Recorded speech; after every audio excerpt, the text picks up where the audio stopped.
두려움을 넘어 은혜로 나아가라. 두려움을 넘어 은혜로 나아가라 라는 제목을 가지고 말씀을 전하도록 하겠습니다. 조금은 무거운 시 한 편을 제가 소개해 드리도록 하겠습니다. 한번 잘 들어보세요. 나는 내가 항상 무겁다. 나같이 무거운 무게도 내게는 없을 것이다. 나는 내가 너무나 무거워 나를 등에 지고 다닌다. 나는 나의 짐이다. 맑고 고요한 내 눈물을 밤 이슬처럼 맺혀보아도 눈물은 나를 떼어난 조그만 납덩이가 되고 만다 라는 시입니다. 이 시는요 김현승의 그 납연자 한문으로 되어 있더라고요. 납연자로 되어 있는 그 연이라는 제목의 시입니다. 그러니까 이 시인이 지금 주장하고 있는 것은 무슨 말이냐면요, 인간의 삶이란 좋은 게 아니다는 거예요. 아름다운 게 아니래요. 납처럼 무겁고 어두운 존재임을 이제 말하면서 결국에는 뭐라고 말합니까? 나는 나의 짐이다 라고 고백하고 있지 않습니까? 나는 나의 짐이다. 나는 나의 짐이다. 이 짧은 이 문장이요, 나 스스로를 곰곰이 그리고 돌이키게 만들더라고요. 왜 그런지 아십니까? 인생의 무게가 가볍지가 않다라는 거예요. 결코 가볍지가 않다라는 거예요. 특히 인생을 살면서 찾아오는 이 고단함의 무게라고 말할까요? 이 고단함의 무게가 가장 나를 힘들고 괴롭게 하기 때문에 그렇습니다. 그런데 그 고단함의 그 무게 때문에 어떻게 하면 이 고단함의 그 무게로부터 내가 자유롭게 하기 위해서 어떻게 하든 내 스스로의 힘과 노력으로 어떻게 하면 어떤 잔머리로 어떻게 하든 이 고단함의 그 무게를 떨쳐보려고 했지만 결국에 내 입에서 나오는 말은 무엇인 줄 아십니까? 난 자유해. 그게 아니라 나는 나의 짐이다 라는 탄식이 나올 수밖에 없다라는 거예요. 인생이 그렇다라는 거예요. 그러자 예수님께서 이렇게 고백할 줄 알았나 봐요. 우리가 나는 나의 짐이다 아무리 노력을 해봐도 이 고단함의 무게를 벗어나기 위해서 아무리 애써 보여도 너희들은 그렇게 할 수가 없어. 예수님이 그걸 이미 아셨나 봐요. 그래서 그 인생의 짐으로 힘들어하고 괴로운 자들을 위해서 정말로 귀한 말씀을 해주셨어요. 그 말씀이 어디에 있냐? 마태복음 6장 31절로 34절에 있습니다. 그러므로 염려하며 이르기를 무엇을 먹을까? 무엇을 마실까? 무엇을 입을까? 하지 말라. 염려하지 말라는 거예요. 하나님 아버지께서 이 모든 것이 너희에게 있어야 할 줄을, 필요한 줄을 다 알고 계시느니라. 그렇기에 너희는 먼저 그의 나라와 그의 의를 구하라. 그리하면 너희가 필요한 그 모든 것, 하나님이 아시는 그 모든 것, 고단함의 그 모든 그 무게를 벗어나도록 그 필요한 것을, 모든 것을 너희에게 더하시리라. 그렇기에 내일 일을 위하여 염려하지 말라. 예수님께서 해주신 말씀이 이거예요. 솔직히 이 말씀은요, 좀 냉정하게 한번 살펴볼까요? 지금 당장 배고파요. 그야말로 맥도날드에서요, 살 돈도 없어요. 그 배고픔을 부여잡고요, 큰 서러움 가운데 눈물을 삼키면서 하루하루를 사는 자에게는 이 말씀이요, 이거 헛소리지, 이게 뭘 나한테 위로의 말씀이야 라고 말할 것입니다. 반면에요, 저는 그냥 있는 게 돈이라서요, 펑펑 썩어도 남거든요. 먹을 것, 입을 것, 저 장로에 가면 그냥 명품이 쫙 깔려 있는데요. 편안한 집에, 넓은 집에 편안한 침대 다 있는데요. 이러한 분들에게는요, 이 말씀이 전혀 와닿지가 않거든요. 그러나 여러분들 꼭 기억하실 게 이겁니다. 빈곤한 자이든 부유한 자이든 어떤 사람이든지 간에요, 세상에 사는 사람이면요, 어느 누구에게나 반드시 찾아오는 게 그게 무엇인지 아십니까? 바로 두려움입니다. 그렇게 그 두려움과 항상 싸우면서 살게 돼요. 항상 싸우면서 살게 돼요. 그래서 그런지 우리의 인생은요, 고통의 연속이라고 제가 말씀드리지 않았습니까? 그런데 또 다른 데피니션이 있더라고요. 우리의 인생은 뭐라고 얘기하냐면요, 투쟁이래요. 우리의 인생이 투쟁이다. 그렇기 때문에 우리가 반드시 기억해야 할 그 예수님께서 말씀해 주셨던 그 구절이 뭐냐면, 내일을 위하여 염려하지 말라라는 게 그게 메인 포인트라는 거예요. 그러니까 내일에 아무 일도 없을 거, 너 알지도 못하는데 뭘 내일까지 이렇게 염려하냐. 그러니까 마음 편안히 가져라. 이 말씀의 의미가 아니다라는 거예요. 그 의미는 무슨 의미냐면요, 내일을 염려하지 말라. 이 말은 뭐냐면, 확 바꿔서 뭐냐면, 너의 힘으로 살지 말라. 어떻게든 그 고단함의 그 무게를 벗어나기 위해서 너 스스로의 힘으로 살지 말라. 그 뜻이에요. 그러면 우리는 그렇게 묻게 되죠. 예수님, 그렇다면 내 힘으로, 내 노력으로, 내 머리로 살지 않으면 뭐로 살아라는 거예요. 그러면요, 이렇게 얘기해죠. 은혜로 살아라. 은혜로 살아라. 근데 예수님께서 말씀하실 때 은혜로 살아라라는 말씀이 없거든요. 그런데 여러분도 한번 해보세요. 하나님의 나라를 구하십시오. 하나님의 말씀의 의로 하나님 이 세상이 변해야 되지 않습니까? 우리 가정이 변해야 되지 않습니까? 하나님의 의만 보시라고요. 내 기준을 벗어나세요. 하나님의 말씀대로 하나님의 말씀에 살기에 힘써 한번 보세요. 하나님의 나라와 하나님의 그 의를 구하면요, 무엇이 나에게 나타내는 줄 아십니까? 하나님의 은혜가 깨달아집니다. 하나님의 은혜가요, 그냥 단순히 깨달은 게 아니라 내 피부에 와닿아요. 와, 진짜 막 몸소리 칠 만큼 하나님의 은혜가. 그래서 하나님이 나를 이렇게 고난 가운데, 광야 가운데 인도해 주신 이유가 바로 여기에 있었구나. 사실 오늘 본문의 말씀은요, 야곱의 저주가 있습니다. 이게 또 뭔 소리야? 야곱의 저주가요, 하나님의 놀라운 은혜로 변화되었던 사건의 기록이 바로 오늘 본문에 있습니다. 이제 이거를 이해하려면요, 창세기 말씀을 이해를 해야 됩니다. 창세기 34장에 보시면요, 야곱에게요, 딸 디나라는 딸이 있었습니다.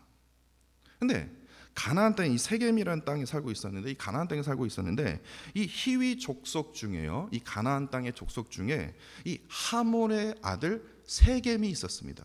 근데 이 세겜이 하필이면 야곱의 그 귀한 그 딸 디나를 강간을 하게 됩니다. 이러한 가슴 아픈 사건이 일어나요.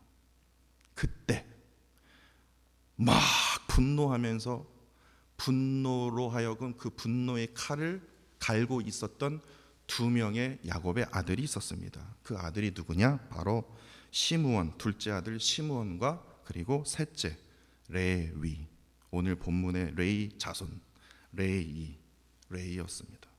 근데 이들이 어떻게 복수를 하냐? 자신이 직접 복수의 칼을 갈아서요, 그 칼로 세겜 당연히 죽이죠.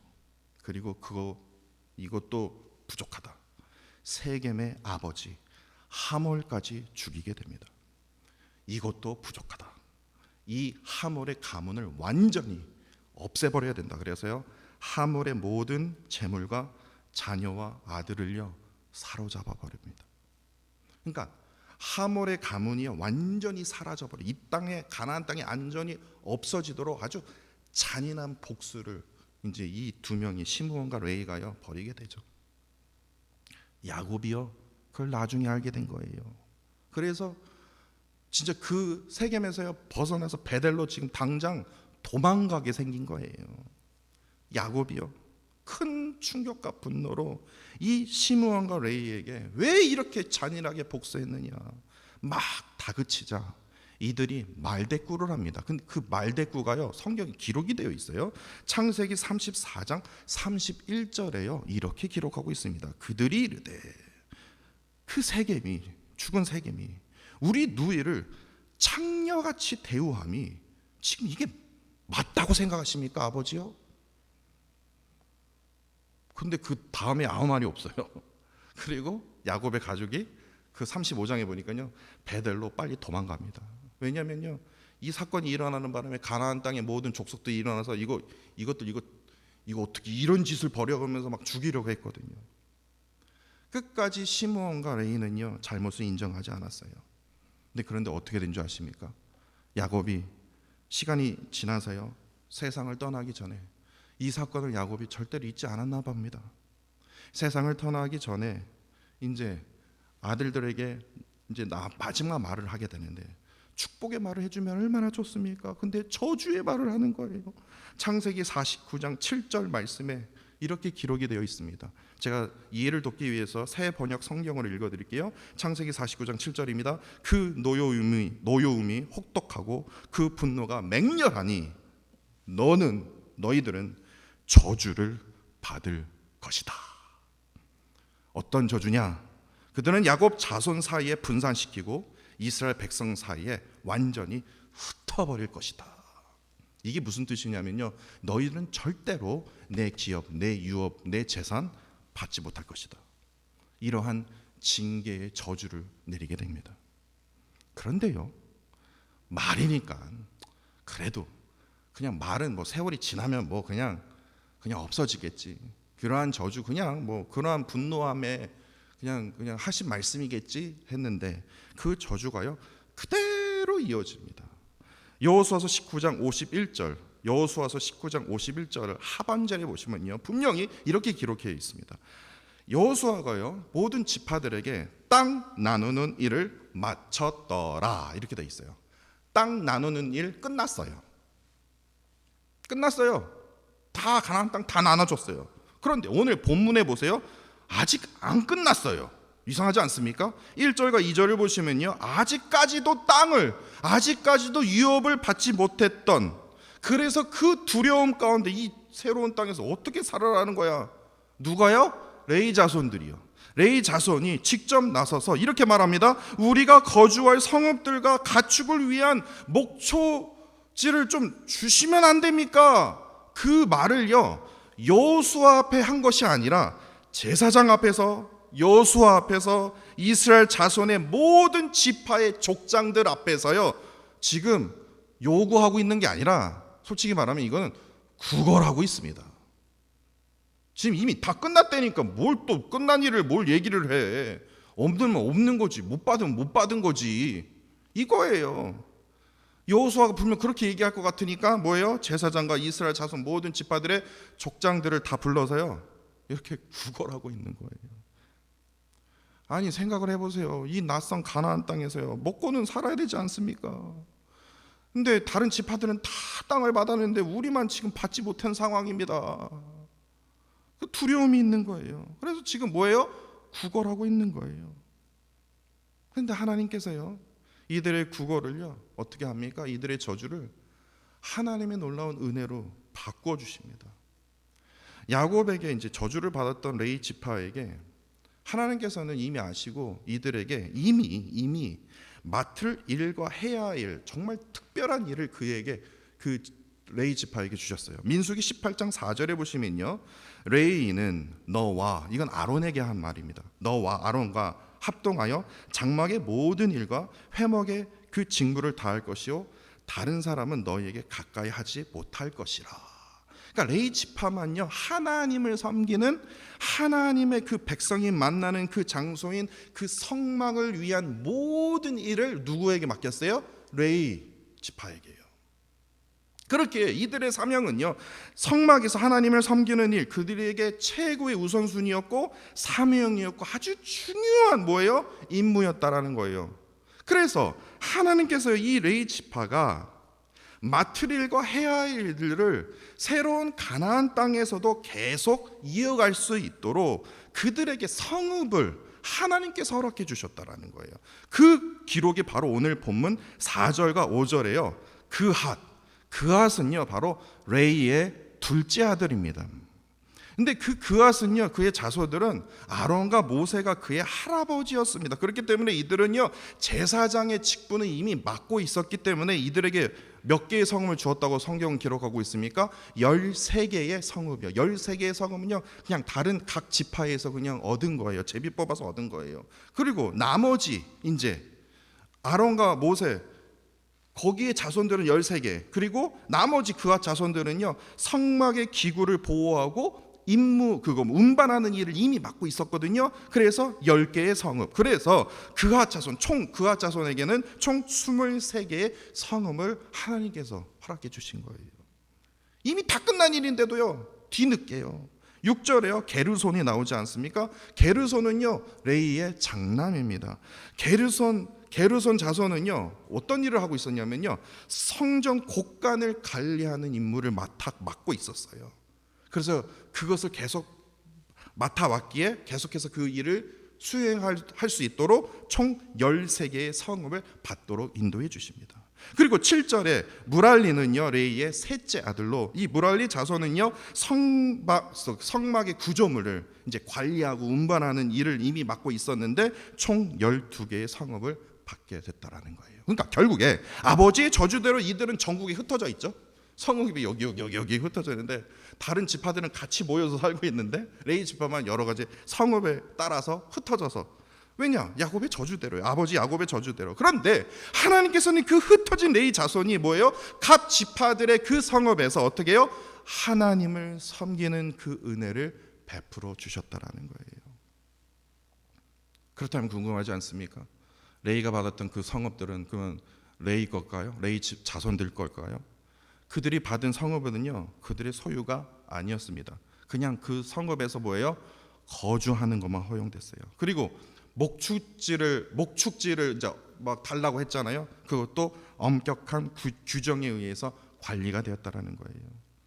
그러니까 하나님께서는 특별히 이 레이 지파에게만요, 소유 의식을 완전히 끊어버리셨어요. 야, 참 아버지의 저주가 이렇게 무섭구나, 이렇게 깨달을 수 있지만 왜 하나님께서 이 아버지의 저주대로 그대로 행하셨을까요? 그러니까 소유 의식을 완전히 이 레이즈, 너네들은 뭐 소유할 생각을 하지 말라. 그러니까 이게 무슨 말이냐면 저주가 아니라 하나님께서는요, 레이 지파를 너무나 사랑하셨기에 땅의 소유가 아니라, 땅에서 얻어지는 그 소유가 아니라, 땅의 것의 그 소유가 아니라 너희들은 어느 것에 시선을 두느냐? 하늘의 것을 소유하라. 하늘을 위해서 섬기며 하늘의 것을 섬기라는 거예요.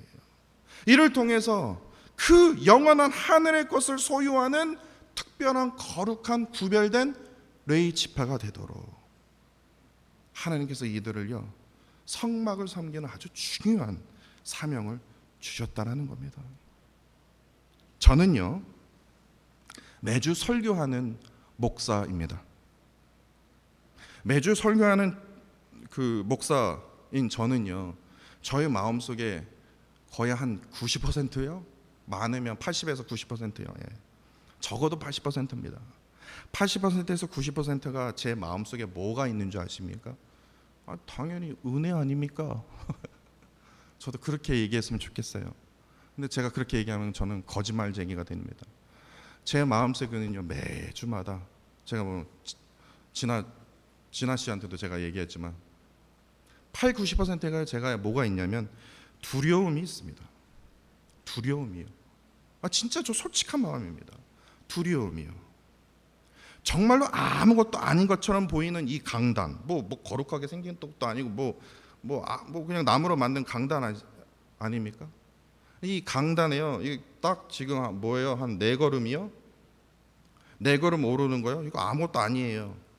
근데 여기 딱 올라와 갖고 여기 딱 서기까지요, 나를 가장 괴롭히고 나를 가장 힘들게 하는 게 뭐냐면 바로 이 설교에 대한 두려움입니다.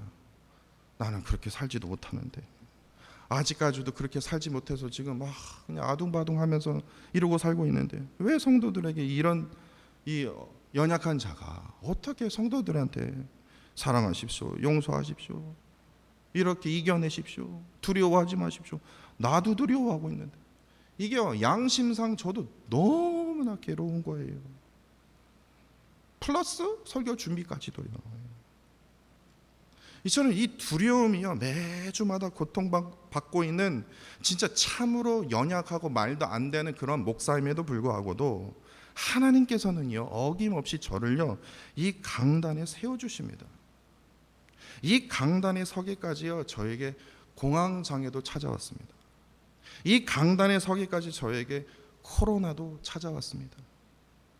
후두염, 뭐 감기, 뭐 하여튼 머리털 다 빠지고, 하여튼 뭔 스트레스, 하여튼 온갖 세상의 스트레스는 다 받는 것 같아요. 그래서 제가 막 비타민을 가지고 막 운동도 안 하면서 막 비타민으로 막 먹으면서 어떡하든 막 이거 이겨내 보려고. 그러면서 당회에서나 성도님이요, 저를 아시는 분은 한 주 좀 쉬세요. 그런데 제가 이를 악물고 이 강단을 지키는 이유가 무엇인 줄 아십니까? 궁금하지 않으셨습니까? 제가 여름 휴가 나간다고 여러분도 한번 들어보셨습니까?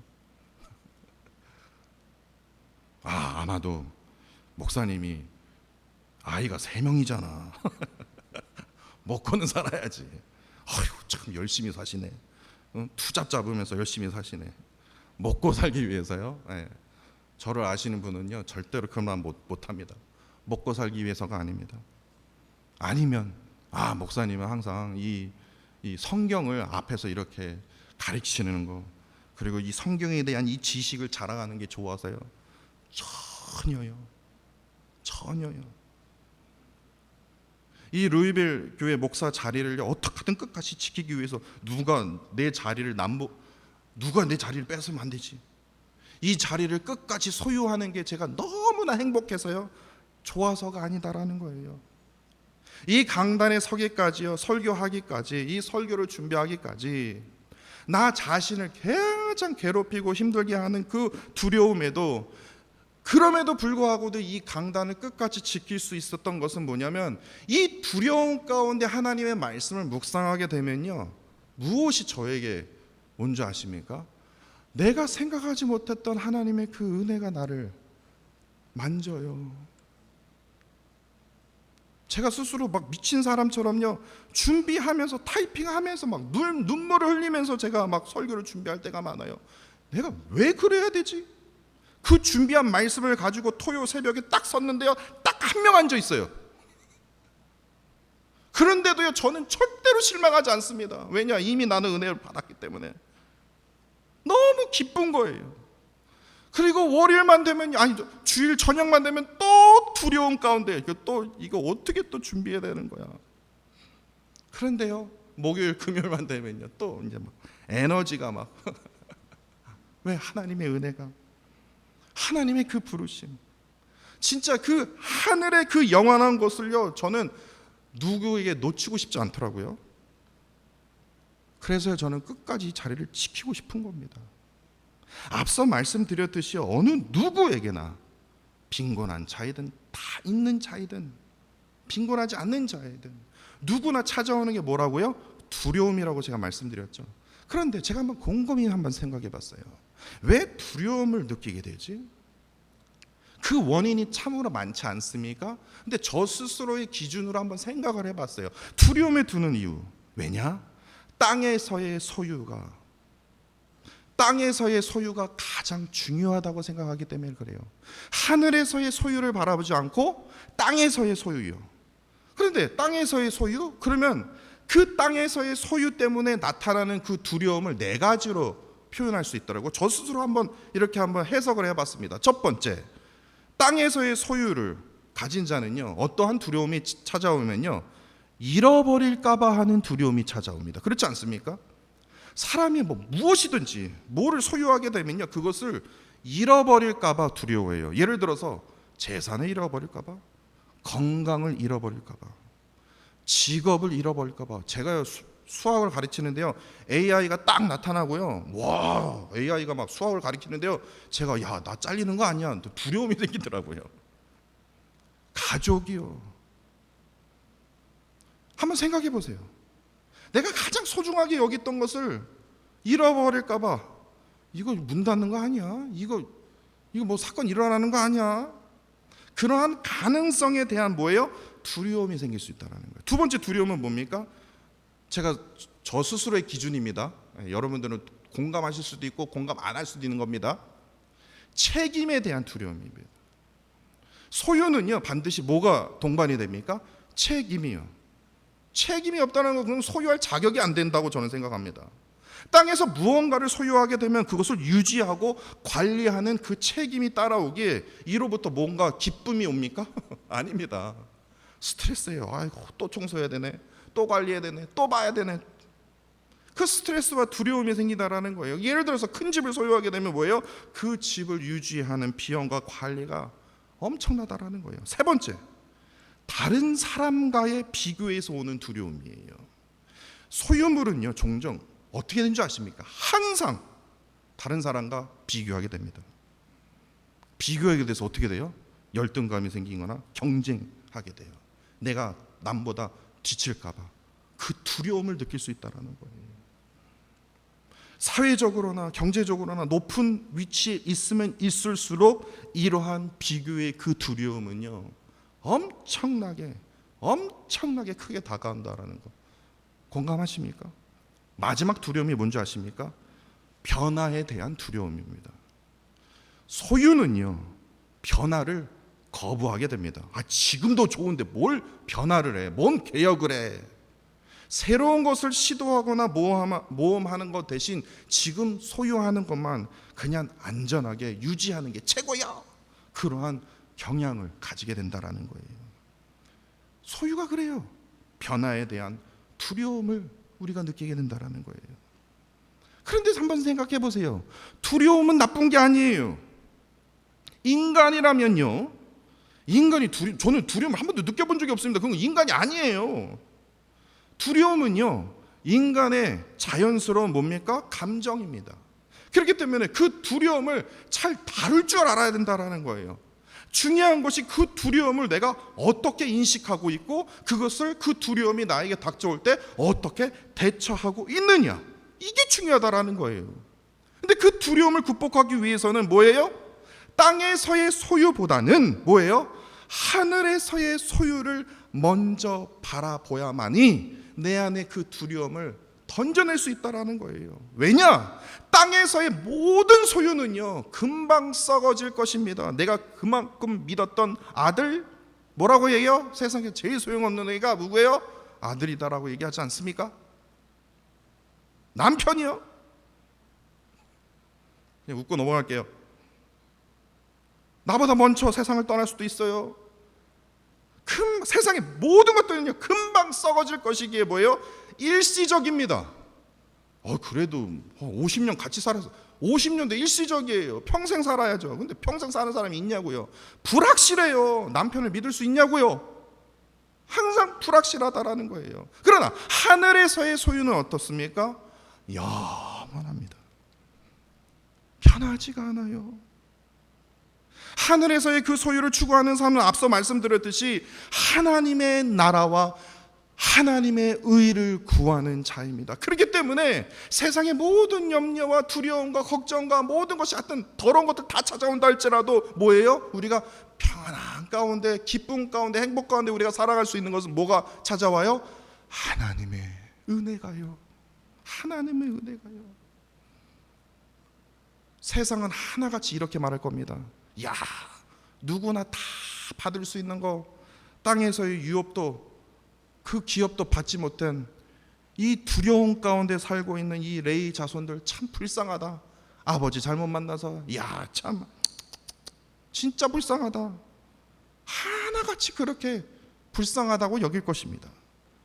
그러나 말씀을 진짜 깨달은 사람들은요 이것을 알아야 돼요. 진짜 불쌍한 사람이 누군지 아십니까? 하늘에서의 유업보다는요 하늘의 그 유업을 깨닫지 못하고 그 땅에서 어떡하든 이 땅에서 한 푼 더 벌어보겠다고 힘겹게 살아가는 자가요, 죄송한 말씀이지만요 더 불쌍한 자라는 거예요. 돈이 많으면 두려움이 없냐고요? 집이 크면 두려움이 없냐고요? 저 세상 사람들이 야 진짜 잘생기고 능력 있는 남편 만났네, 그러면 두려움이 없냐고요? 세상에 어떤 것을 저한테 대해보세요. 두려우면요 찾을 수밖에 없어요. 이게 땅의 것이에요. 그러나 하늘의 것을 사모하는 자에게는요 항상 구원의 기쁨이 내 안에 있다라는 거예요. 이처럼 하나님께서는 우리에게 우리가 땅의 것을 집착하지 않고 하늘의 것으로, 지금 우리가 세상에 살면서 이 두려움에 가득 찬 우리의 마음을 하늘의 복으로 하나하나씩 채우기를 간절히 원하시고 계신다라는 거예요. 그것이 무엇입니까? 그것이 바로 하나님의 은혜입니다. 은혜요. 단 하루의 은혜가, 단 하루의 은혜만 있으면 돼요. 단 하루의 은혜가 나를 변화시킨다라는 거예요. 하나님의 은혜, 그 단 하루의 은혜만이 나에게 참된 자유와 평안으로 나를 이끌어 준다는 겁니다. 하늘의 은혜만을 사모하십시오. 하늘의 그 은혜를 사모하기 위해 말씀의 자리로, 기도의 자리로 나오십시오. 진짜 농담이 아닙니다. 이 자리에 나오기까지요, 이를 악물고 여러 번 악물고 제가 이 자리에 나오는 거예요. 너무나 힘들 때는요, 제가 여러분들한테 우는 거예요. 저 42입니다. 42살짜리가 여기 나와서 우는 거 쉽지 않아요. 그만큼 하나님의 은혜가 간절하게 우는 거예요. 그 은혜 때문에 우리가 살아야 된다는 겁니다. 그러면서 그랬어요. 목사도 이렇게 힘드는데 성도 여러분들은 얼마나 힘들까? 그러니까 더 기도하게 되는 거예요. 은혜만이 나에게 참된 자유를 주십니다. 은혜만이 나에게 뭐예요? 참된 승리를 허락하여 주실 것입니다. 저는 그걸 믿습니다. 하늘의 은혜만을 사모하며 살아가는 저와 사랑하는 성도 여러분들이 되시기를 간절히 원합니다.